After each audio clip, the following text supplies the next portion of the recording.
হেই everyone, তো এটা হচ্ছে রাইস সেরিমানির পার্ট 2 মানে রাত্রের ব্লগ, যেটাতে হচ্ছে আমরা জল ভর্তি গিয়েছিলাম। ওদের বাড়ির হচ্ছে খাওয়া দাওয়া প্রোগ্রামটা রাত্রেবেলা ছিল।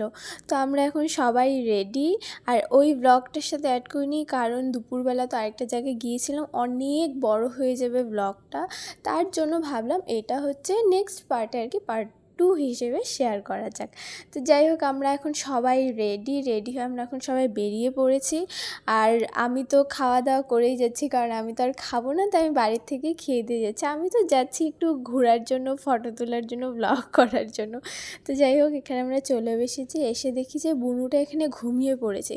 সবগুলো বাচ্চা এরকম কোনো প্রোগ্রামে ওরা ঘুমিয়ে পড়ে, আর আমি এখানে ভিডিও করছিলাম আর সবাই আমার দিকে তাকিয়ে তাকিয়ে কীভাবে দেখছিল। আমি তো ভাবছি যে আমি কিভাবে যে ভিডিও করব।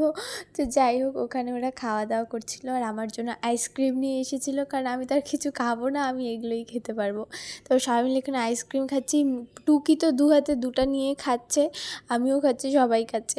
তারপরে এখানে একজন বলেছিল যে এখানে চাটা নাকি খুব টেস্ট হয়েছে, না চা না সরি কফি বলেছিল। তো আমার তো কফি খেতে ভালোই লাগে, চাও ভালো লাগে। পাপা আমার জন্য নিয়ে এসেছিলো। তো পরে খেয়ে দেখি যে এটা কফি না, এটা হচ্ছে চা, আমি যেটা ভেবেছিলাম। আর চাটার মধ্যে একটু মশলা টাইপের কিছু একটা দেওয়া ছিল, কি মশলা চায় নাকি কী বলে, যাই হোক। তো আমার ওগুলো অত খুব একটা ভালো লাগে না, আমার নর্মালটাই ভালো লাগে। তো যাই হোক, তারপর ওখানে ফটো শটো তুলে মজা টজা করে এখন আমরা বাড়িতে চলে এসেছি। তারপর আসার পর এখানে সবাই মেকআপ রিমুভ করছে, আর কাকিমুনি তো এত, দেখো আমার পিছনে লুকিয়ে পড়েছে, এত বাজেভাবে রিমুভ করছিল। তাও আমার মা তো একটু ঠিকঠাকভাবে রিমুভ করছিল একটা কিছু দিয়ে। কাকিমুনি তো পুরো ডলে ডলে এগুলো পেতনির মতো সেজে গিয়েছিল। তো যাই হোক, আবারও দেখা হচ্ছে নেক্সট কোনো ব্লগে। ততক্ষণের জন্য সবাইকে টাটা।